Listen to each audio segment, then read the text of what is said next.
다 함께 찬송가 546장 찬송 드리면서 수요 기도회를 드리도록 하겠습니다. 찬송가 546장입니다.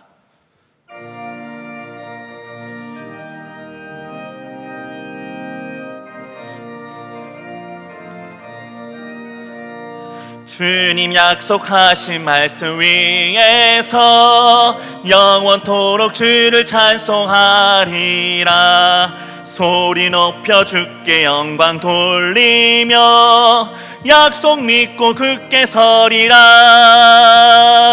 굳게 서리, 영원하신 말씀 위에 굳게 서리, 굳게 서리, 그 말씀 위에 굳게 서리라. 주님 약속하신 말씀 위에서 세상 염려 내게 엄습할 때에 용감하게 힘써 싸워 이기며 약속 믿고 굳게 서리라. 굳게 서리, 영원하신 말씀 위에 굳게 서리, 굳게 서리, 그 말씀 위에 굳게 서. 4절 부르겠습니다. 주님 약속하신 말씀 위에서 성령 인도하는 대로 행하며 주님 품에 항상 안식 얻으며 약속 믿고 굳게 서리라. 굳게 서리, 말씀하신 말씀 위에 굳게 서리, 굳게 서리, 그 말씀 위에 굳게 서리라. 아멘. 기도드리겠습니다. 전능하시고 살아계신 하나님 아버지, 감사합니다. 코로나 가운데에서도 하나님 백성이 됨을, 또한 하나님께서 건강 지켜주셔서 지금까지도 강건히 예배의 자리를 지킬 수 있게 하심에 감사드립니다. 하루를 살아간다는 것이 입에 발린 말처럼, 입버릇처럼 나오는 그냥 하루를 살아가는 것이 내 삶의 기쁨이다라는 표현이 지금은 실상에 정말 경험하면서 하나님께서 이 하루를 허락하신 것이 정말 큰 은혜라는 것을 온 세계 열방의 주의 백성들이 고백을 하고 있습니다. 하나님, 그 고백 가운데서 한 주를 살게 하여 주옵시고 오늘 하루를 마감할 수 있는 은혜도 함께하여 주시옵소서. 하나님, 오늘 말씀을 나누는 가운데에서도 하나님, 전하는 자와 듣는 자가 하나님의 백성으로서 받는 그 은혜를 동일하게 누리게 하여 주옵시고, 무엇보다도 오늘 말씀과 같이 선한 사마리아 사람으로서 살아갈 수 있는 용기와 결단을 허락하여 주시옵소서. 감사드리며 예수님 이름으로 기도드립니다. 아멘.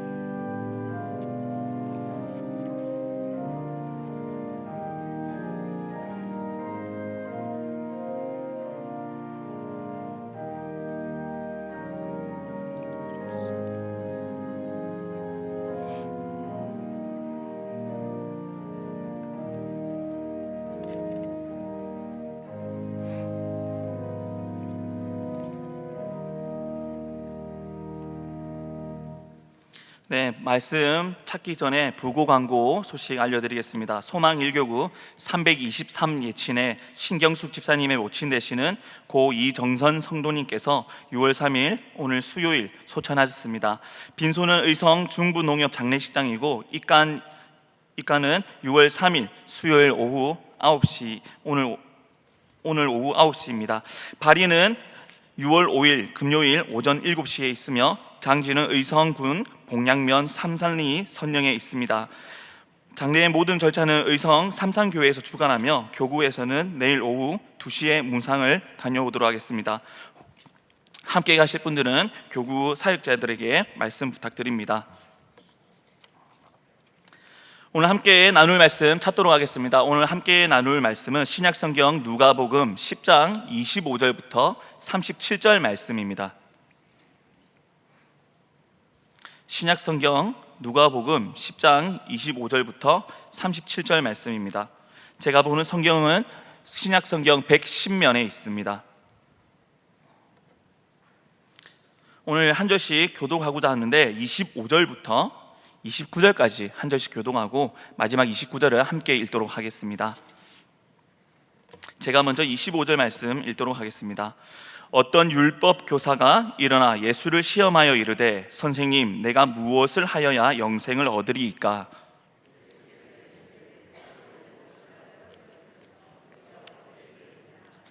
대답하여 이르되 내 마음을 다하며 목숨을 다하며 힘을 다하며 뜻을 다하여 주 너의 하나님을 사랑하고 또한 내 이웃을 내 자신같이 사랑하라 하였나이다.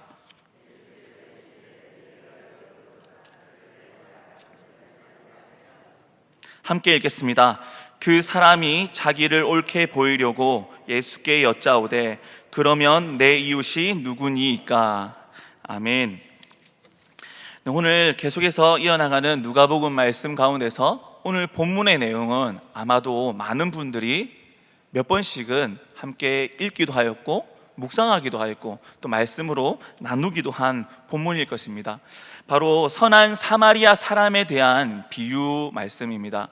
선한 사마리아 사람, 우리가 잘 알다시피 2008년에 대한민국 법 가운데서 선한 사마리아인 법이라는 것이 제정이 되었습니다. 그 법의 내용을 살펴보시면 사람이 위급한 상황 가운데서 타인을 도울 때에 혹시나 예기치 못한 피해나 그리고 상대방에게 피해를 끼쳤을 경우에는 그 상황에 대해서 책임을 감면 또는 면제받을 수 있는 특혜의 법을 말하는 것입니다.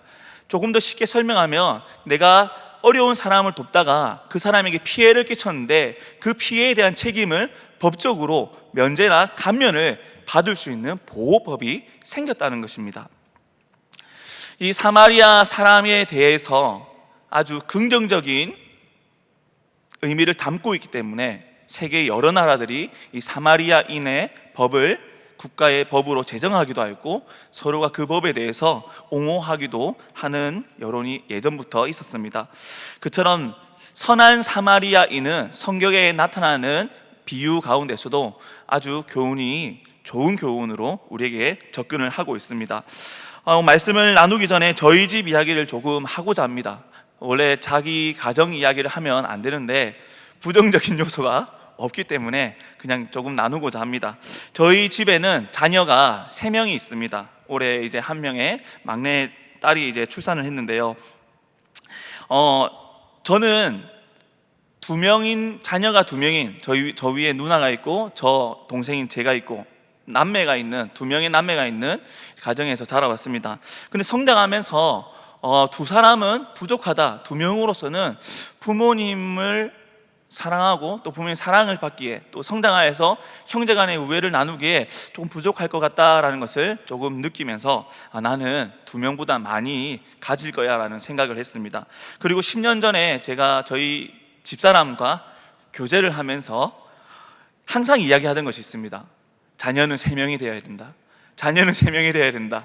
결혼도 하기 전에, 날도 잡기 전에 나랑 결혼하려면 나는 꼭 가정에 대한 꿈이 있는데 3명의 자녀가 있어야 된다라는 이야기를 줄곧 해왔습니다. 그리고 그러한 줄곧 해오던 저의 말이 집사람에게는 부담이었을 것입니다. 그러나 한편으로는 제가 깊게 바라본 결과는 이렇게 계속 말해야 어쩔 수 없는 운명이구나 하면서 받아들이겠지라는 큰 그림을 그려오기도 했습니다. 그리하여서 저는 올해 3명의 자녀를 갖게 되었습니다. 근데 이 3명의 자녀의 이름을 정할 때 많은 분들이 신앙생활 하시는 분들은 성경의 인물의 이름을 따오기도 합니다. 남자는 요한이요 여자는 한나라라는 것처럼 많은 형제들의 이름이 요한이 있고 요셉이 있고 또 자매들의 이름은 한나라는 이름을 많이들 갖기도 하였습니다. 저도 자녀를 갖기 전부터 3명은 낳아야지라는 생각은 있었지만은 자녀의 이름을 어떻게 정할까? 어떤 이름으로 장명을 할 것인지는 깊게 생각하지는 않았습니다. 그러던 어느 날 2011년에 제가 개척교회를 섬기고 있을 때 전교인 수련회를 포항으로 떠나게 되었습니다. 장소는 포항 설린대학교에서 장소를 마련하고 수련회를 진행하였는데 먼저 답사를 가였을 때에 그 학교의 시설과 그리고 학교의 설립 이념, 교육 이념을 읽어보면서 큰 감명을 받게 되었습니다. 수련회 때에 큰 은혜를 받아야 되는데 교회마다 아마 엉뚱하게 수련회 때 은혜를 받는 것이 아니라 밥에, 식사에 은혜를 받는 사람들이나 아니면 소소한 작은 프로그램 때 은혜를 받는 경우들도 있다고 생각합니다. 저도 역시 그러한 경우로 이 학교의 이름에 대한 은혜를 받게 되었습니다. 그래서 설린대학교에 이제 설립 이념을 볼 때에, 그 교육 이념과 함께 볼 때에 설린이는 사마리아 사람을 뜻하는 의미였습니다. 선한 이웃이라는 이름으로 설린이라는 글을 사용하고 있었습니다. 그래서 제가 그때 은혜를 받고 난 자녀를 낳으면 선한 사람, 그리고 참된 이웃, 그리고 하나님의 사람이라는 이름으로 자녀의 이름을 지어줘야지라고 굳게 마음을 먹었습니다. 그리고 첫째 이름을 하선, 둘째 이름을 하린, 셋째 이름을 하인으로 해야 되는데 하인이라는 어감이 마음에 들지 않아서 하민으로, 하나님의 백성으로 조금 더 큰 의미를 갖고 이름을 장명하였습니다. 그래서 저희 집은 하선이, 하린이, 하민이라는 이름으로서 하나님의 선하심, 그리고 하나님의 이웃, 하나님의 백성이라는 뜻으로 이름을 지었습니다. 그래서 지금 저는 선한 사마리아 사람들 속에 살아가는 사람으로 하루를 보내고 있습니다.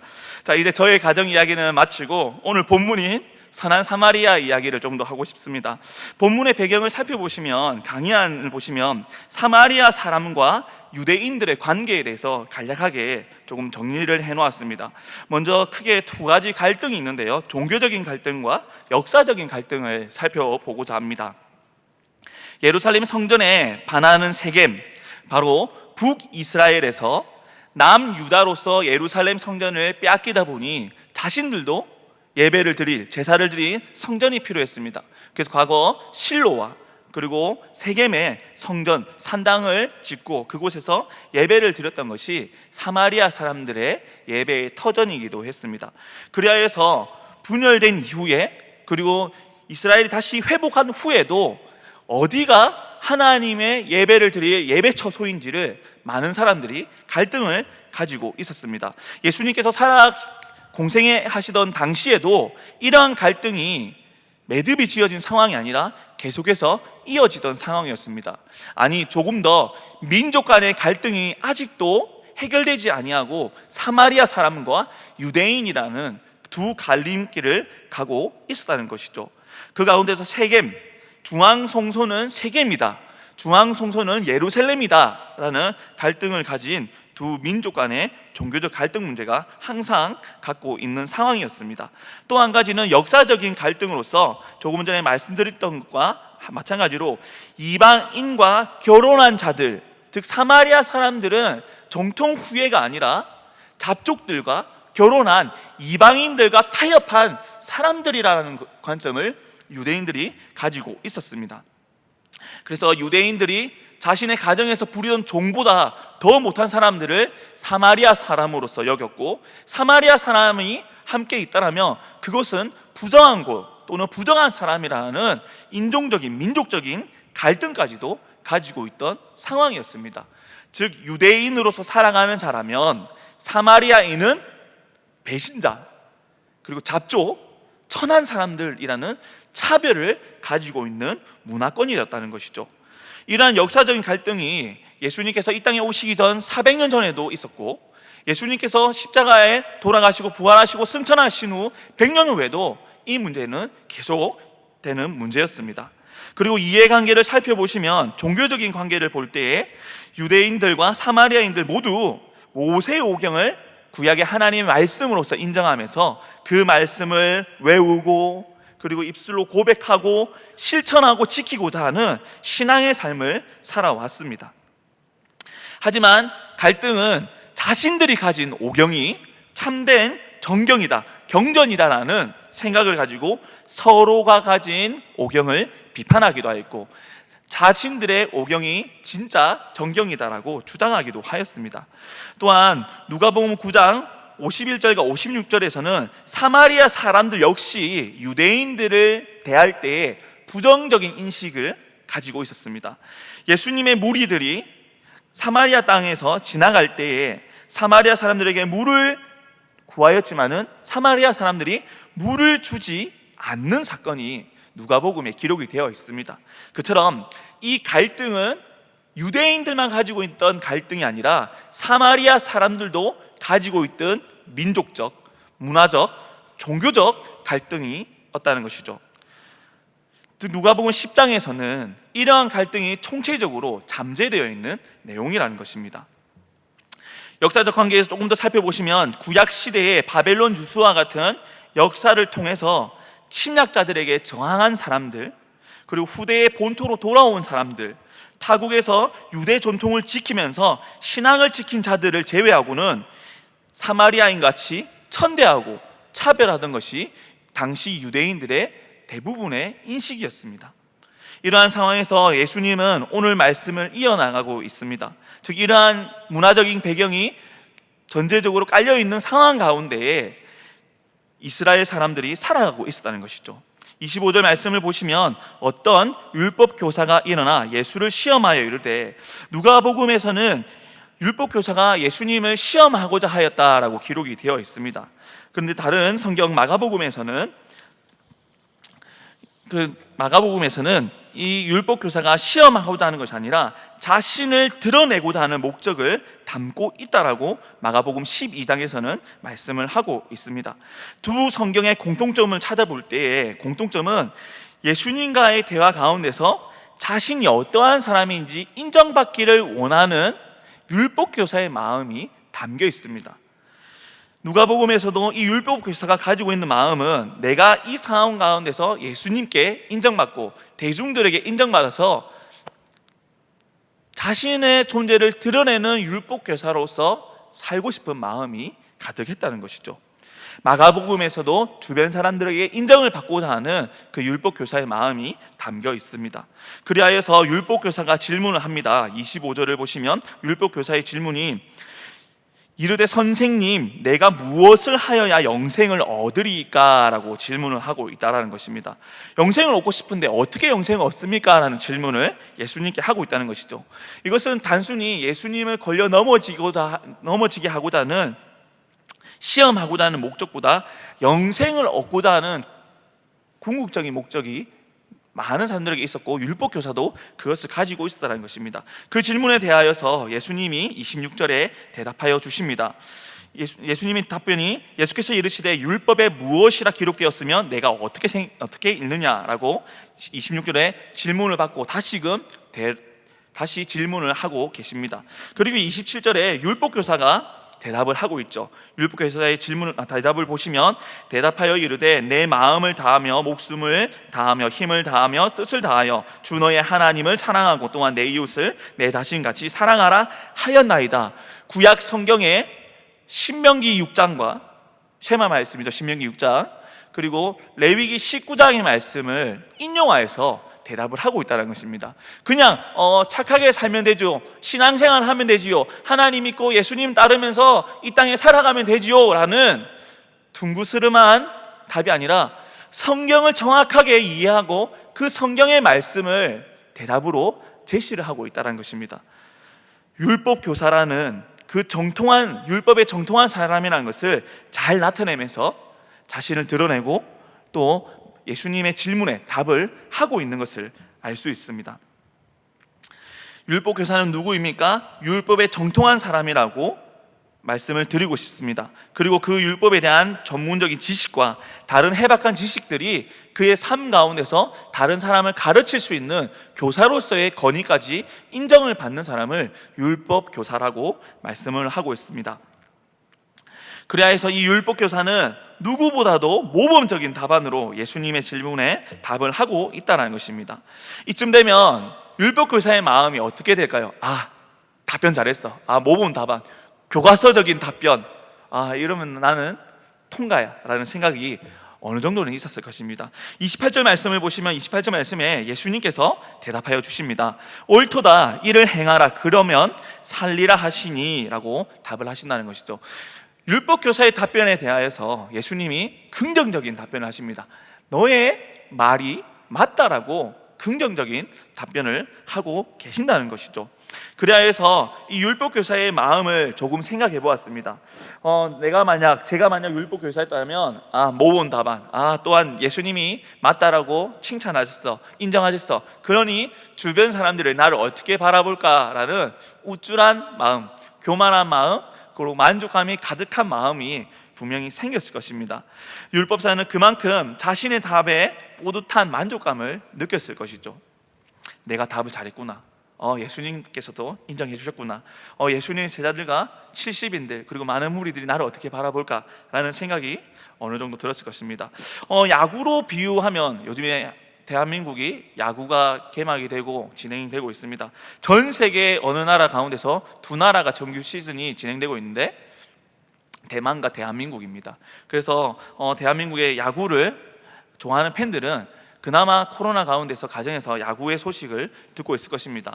조금 오늘 이 상황을 야구로 조금 비유를 하고자 하면, 비유를 좀 드린다면 아마도 무사 상황에 2루타를 친 타자의 마음이 이렇지 않을까 싶습니다. 내가 첫 단추를 잘 꿰었어. 그리고 지금 상황은 무사의 득점권이야. 다음 연계만 잘 되면 득점을 할 수 있는 좋은 절호의 찬스야라는 생각이 들 겁니다. 그렇다면 기회를 살리고자 하는 욕심이 분명히 들 것이죠. 그리하 하여서 율법교사 역시 이 기회를 살리고자 하는 마음이 조금 더 있었던 것 같습니다. 그래서 29절 말씀에 그 사람이 자기를 옳게 보이려고 이 기회를 계속 이어나가려고 예수께 여짜오되, 또 예수님께 질문을 하고 있죠. 그러면 내 이웃이 누구니까? 예수님, 그러면 하나님 사랑하는 것은 하나님 말씀을 통하여서 내가 분명히 알겠고 그것을 지키고 있는데, 제가 사랑을 전해야 될 대상인 이웃은 누구일까요? 라고 예수님께 질문을 하고 있다는 것입니다. 이 질문 역시 답은 분명히 율법교사에게는 있었을 것입니다. 자신이 생각하는 답은 분명히 세워놓고 준비해놓고 그 생각이 맞는지 다시 한 번 더 인정받고자 하는 질문이 바로 이 질문이었습니다. 그래서 질문하고 있는 가운데서 예수님이 그냥 이 상황을 받고 진행하시는 것이 아니라, 예수님은 이 율법교사의 마음을 한 걸음만 아시는 것이 아니라 두 걸음 세 걸음 모든 부분을 알고 계셨습니다.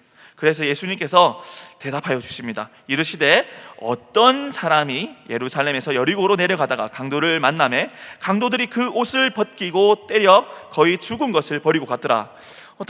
답변이 한 이야기가 시작되는 것을 볼 수 있습니다. 바로 오늘 제목으로 강의 안에 기록하였던 선한 사마리아 사람의 이야기가 여기서부터 시작되고 있다는 것이죠. 예루살렘과 여리고라는 두 지역이 등장합니다. 예루살렘은 서론에서도 배경을 말씀드릴 때 말씀드린 것처럼 성소라고는 개념이 조금 있습니다. 중앙성소, 이스라엘에 하나님이 계시는 성소, 그냥 상징물에 대해서 나타낼 때 예루살렘 성전, 솔로몬이 지은 예루살렘 성전을 생각하였을 것입니다. 물론 이때에는 그 성전이 없었지만은 예루살렘이라는 하나님께서 약속하신 이 땅, 이 성, 다윗의 장막인 이곳이 하나님께서 계시는 곳이라는 생각은 유대인이라면 모두들 갖고 있었습니다. 그래서 예루살렘은 특별한 기능을 가지고 있었습니다. 정치적으로, 행정적으로 수도의 역할도 있었겠지만은 종교적인 중심지로서도 그 역할을 톡톡히 하고 있었습니다. 예수님께서 살아계신 당시에도 이 땅에 계신 당시에도 유월절에 많은 유대인들이 고향이 아닐지라도 먼 땅에 있을지라도 예루살렘에 꼭 오고자 하는 그 마음, 아니면 내가 살아 생전에 한 번은 예루살렘 성전에 가겠다라는 그 마음을 품고 바라봤던 것이 예루살렘이었습니다. 또 다른 한 지역이 등장하죠. 여리고 성입니다. 여리고죠. 죄송합니다. 여리고인데, 이 여리고는 지리적으로 수자원이 풍족한 곳입니다. 요단강변에 있는 평야지대인데, 이곳은 수자원도 많고 평야지대라서 자원이 풍족한 곳입니다. 단점은 평야지대이기 때문에 외세의 침략을 많이 받았던 곳이기도 합니다. 반대로 예루살렘은 산으로 둘러싸여 있는 지리적인 요점이 있었기 때문에 자원은 부족하나 외세의 침략 가운데서 보호할 수 있는 은혜를 입은 지역이라는 것을 성경을 통해서 우리는 익히 알고 있습니다. 예루살렘과 여리고, 예루살렘은 고산지대이고 여리고는 낮은 저지대입니다. 그리하여서 예루살렘에서 여리고로 가려면 길이 험로가 있지만은 또한 산에서 밑으로 내려갈 때에 산간 지역을 지나다 보니 험로도 있고 험로 가운데 사람의 인기척을 느낄 수 없는 지리적인 부분이 있습니다. 그런데 그런 곳에 어떠한 자들이 있었냐면 강도들이 많이 있었습니다. 예루살렘에 오는 자들, 6월절에 제사를 드리고 오는 자들이 그냥 홀몸으로 오는 것이 아니라 귀한 은을 가지고 오기도 하고 또는 재물을 가지고 오기도 하고, 예루살렘에 방문하는 자들은 그래도 노잣돈, 여행에 대한 준비를 충분히 하고 방문하는 자들이었기 때문에 이곳에 많은 강도들이 진을 치고 노략질을 하는 길이었습니다. 아니나 다를까 30절에 이 강도 만난 자도 역시 그러한 상황 가운데서 강도를 만난 것 같습니다. 그리하여서 매를 맞기도 하고 그리고 목숨이 위태로운 상황까지 이르게 되었습니다. 이 상황 가운데 31절을 보시면 마침 한 제사장이 그 길로 내려가다가 누구를 보았습니까? 강도 만난 자를 보게 되었다는 것이죠. 그런데 제사장의 행동이 어떠한 행동을 취하고 있습니까? 도와줘야 될 의로운 사람인 줄 알았는데 그를 보고도 피하여 갔다라고 31절에서 예수님이 말씀하고 계십니다. 그리하여서 조금 지난 후에 또 다른 사람이 그 길을 지나가게 됩니다. 레위인인데요, 이 레위인 역시, 레위인이라는 것은 하나님 말씀을 지키며 살아가던 지파라는 큰 상징을 가지고 있는 사람입니다. 물론 제사장도 그러한 의미를 가지고 있지만은 레위인도 그러한 의미를 가지고 있죠. 즉 두 사람 모두 율법을 알고 율법을 지키는 사람, 율법 학자와 같이 열심을 다해서 살아가던 사람이라는 것을 두 구절은 표현을 하고 있습니다. 그럼에도 불구하고 이 두 사람은 어떠한 행동을 취하고 있습니까? 31절과 마찬가지로 레위인 역시 그를 보고 피하여 지나가되 라고 기록이 되어 있습니다. 아니, 율법을 아는 사람들, 하나님을 사랑하고 이웃을 사랑해야 된다라고 외우고 입술로 고백하고 지키겠다라고 서원하면서 살아가던 이 사람들이 정작 삶에서는 도망가야지, 피해가야지 라는 행동을 보여주고 있는 상황이라고 예수님이 말씀을 하고 있습니다. 이 강도 만난 사람 위험에 처해져 있습니다. 두 사람이 지나가는데 아무도 도움의 손길을 주지 아니하고 이렇게 죽게 되는가 싶었는데 33절에 예수님의 말씀이 해피엔딩으로 바뀌고 있습니다. 33절에 어떤 사마리아 사람은 여행하는 중 거기 이르러 그를 보고 어떤 마음을 가졌다 했습니까? 불쌍히 여겼다라고 기록이 되어 있습니다. 보고 느낀 점은 불쌍히 여겼다. 그 다음 마음이 동하였다는 것을 알 수 있고, 그 다음 34절을 보시면 가까이 가서 기름과 포도주를 그 상처에 붓고 싸매고 자기 짐승에 태워 주막으로 데리고 가서 돌보아 주니라라고 행동에 대해서도 예수님이 말씀을 하고 있습니다. 마음만 동한 것이 아니라 그가 가진 생각 가운데서 마음만 그와 함께한 것이 아니라 삶의 실천적인 행동으로서 이 강도 만난 자, 어려움에 처한 자를 실질적으로 돕고 있는 사마리아 사람의 행동을 예수님이 말씀해주고 있다는 것입니다.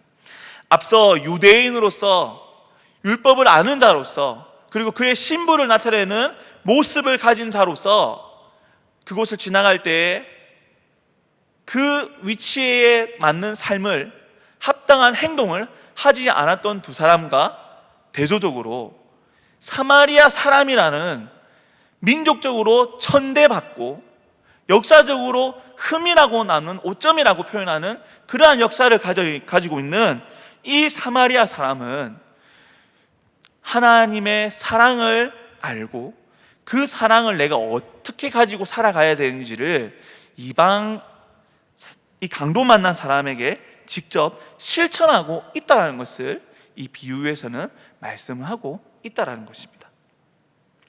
당연히 해야 될 사람은 하지 않고 주변 사람들에게 업신여김 받고 사랑받지 못하고 존경받지 못한 이 사마리아 사람이 오히려 그 대단한 사람들이 하지 못하는 일을 하고 있다는 것을 비유에서는 나타내고 있습니다.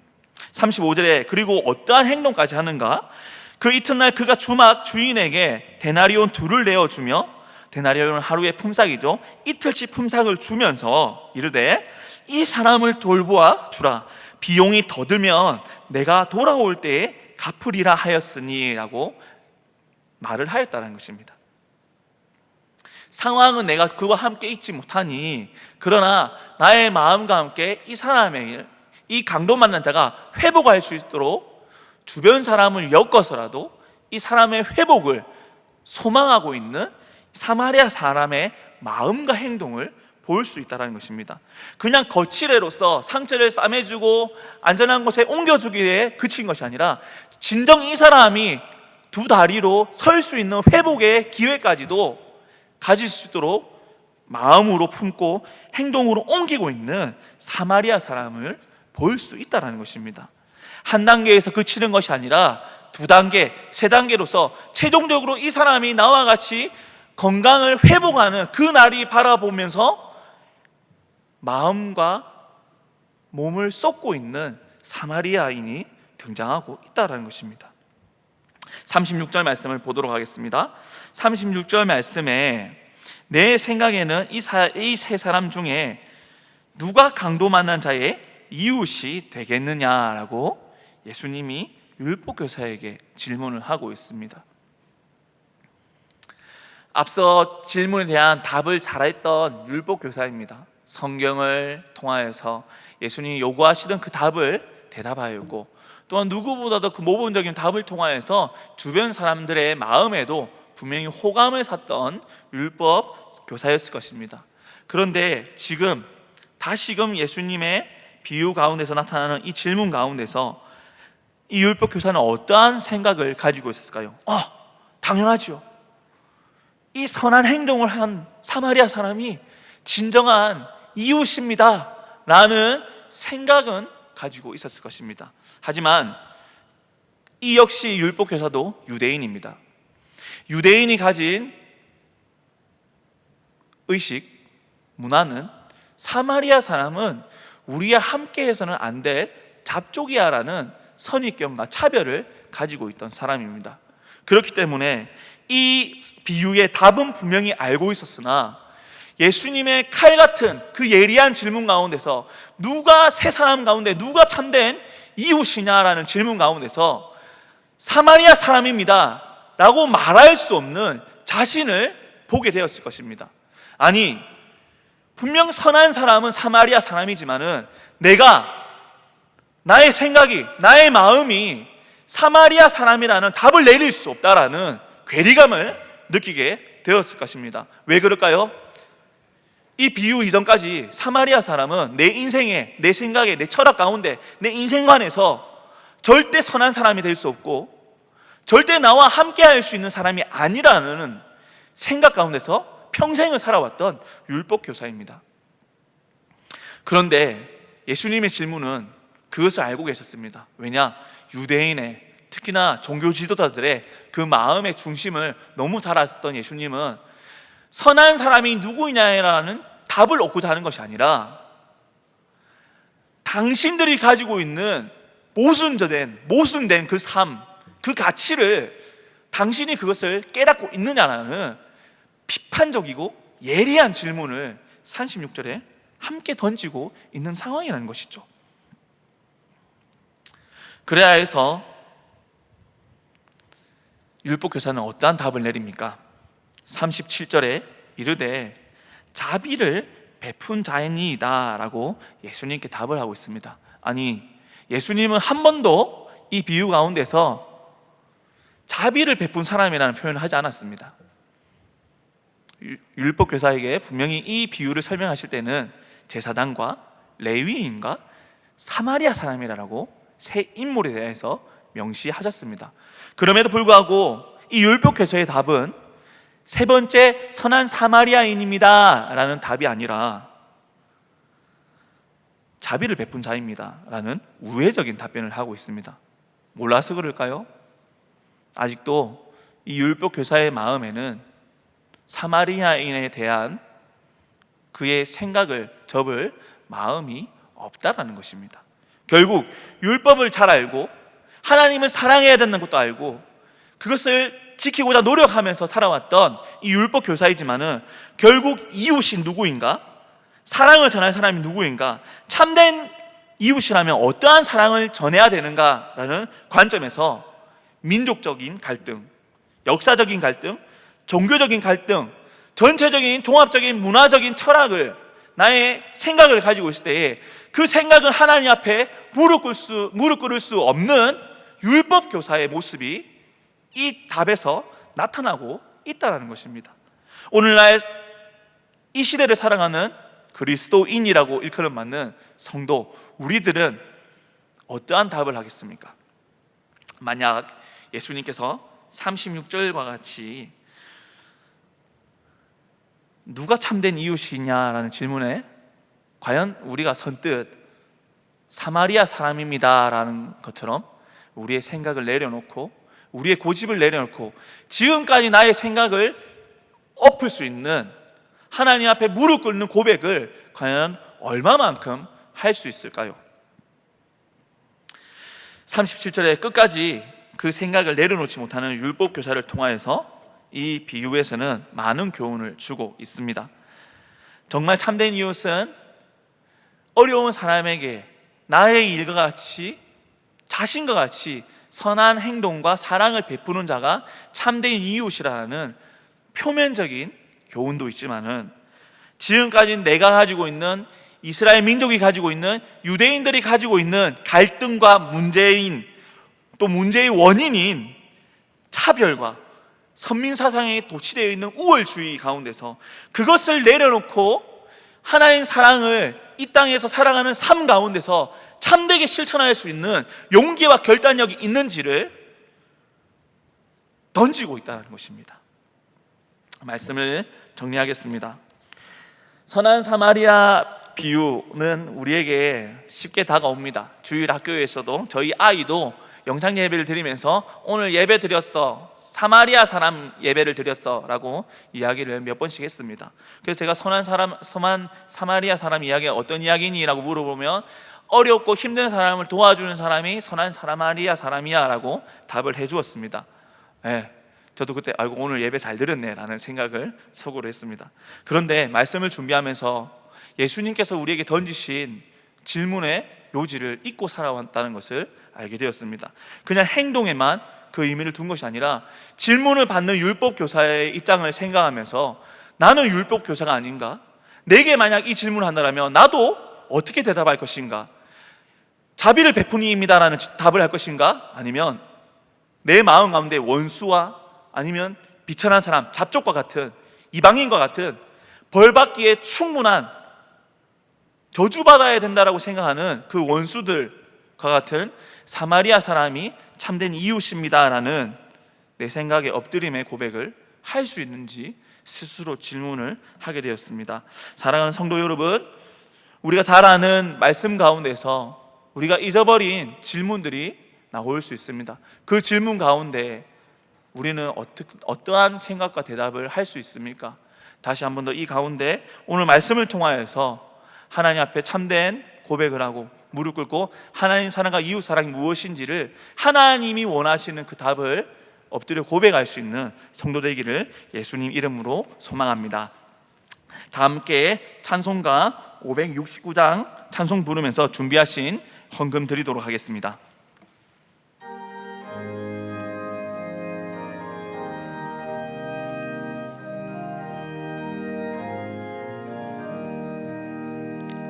선한 목자 되신 우리 주 항상 인도하시고 푸른 풀밭 좋은 곳에서 우리 먹여주소서. 선한 목자 구세주여 항상 인도하소서. 선한 목자 구세주여 항상 인도하소서. 양의 문이 되신 예수여 우리 영접하시고 길을 잃은 양의 무리를 항상 인도하소서. 선한 목자 구세주여 기도 들어주소서. 선한 목자 구세주여 항상 주소서. 흠이 많고 약한 우리를 용납하여 주시고 주의 넓고 크신 은혜로 자유 얻게 하셨네. 선한 목자 구세주여 지금 나아갑니다. 선한 목자 구세주여 지금 나아갑니다. 일찍 주의 뜻을 따라서 살아가게 하시고 주의 크신 사랑 베푸사 따라가게 하소서. 선한 목자 구세주여 항상 인도하소서. 선한 목자 구세주여 항상 인도하소서.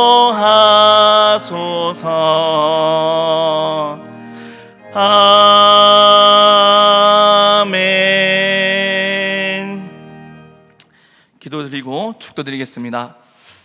하나님 아버지 감사합니다. 주일을 보내고 또 하나님 말씀을 통하여서 3일을 살고 또 3일 가운데 주의 전에 나와서 함께 말씀을 나누게 하시고 기도하게 하심에 감사를 드립니다. 하루를 지나는 것이 당연한 삶이 아니라 하나님께서 저희를 사랑하시고 우리를 사랑하신 가운데서 하나님 큰 뜻 가운데 섭리하시고 다스려 주신 가운데서 이틀을 살아가고 3일을 살아가게 하심에 다시금 주님을 찬양합니다. 하나님 사랑하는 것이 당연한 것임을 알지만은 내 마음과 나의 행동이 선한 사마리아인 같이 하나님께 받은 사랑을 쉽게 전하지 못하는 연약함이 있습니다. 그럼에도 불구하고 하나님께서는 우리를 포기하시는 것이 아니라 계속 붙들어 주시면서 하나님 말씀을 통하여서 살아가는 방향성을 인도하여 주심에 감사합니다. 하나님 또한 우리가 수고한 가운데서 빈손으로 오지 아니하고 귀한 결실을 거두게 하심에 감사합니다. 또한 하나님께서 주신 귀한 예물을 하나님께 올려드리는 예물을 받아 주옵시고 하나님께서 흠양하시는 정직한 예물 되게 우리의 마음까지도 함께 받아 주시옵소서. 지금 주 예수 그리스도의 은혜와 하나님의 사랑과 성령님의 감화 교통하심이 하나님께 주신 사랑을 우리가 이 땅에 살아가면서 그 사랑을 이웃 사랑으로 실천하기를 소망하는 주의 백성과 주의 자녀들 머리 위에 지금부터 영원히 함께 있을지어다. 아멘.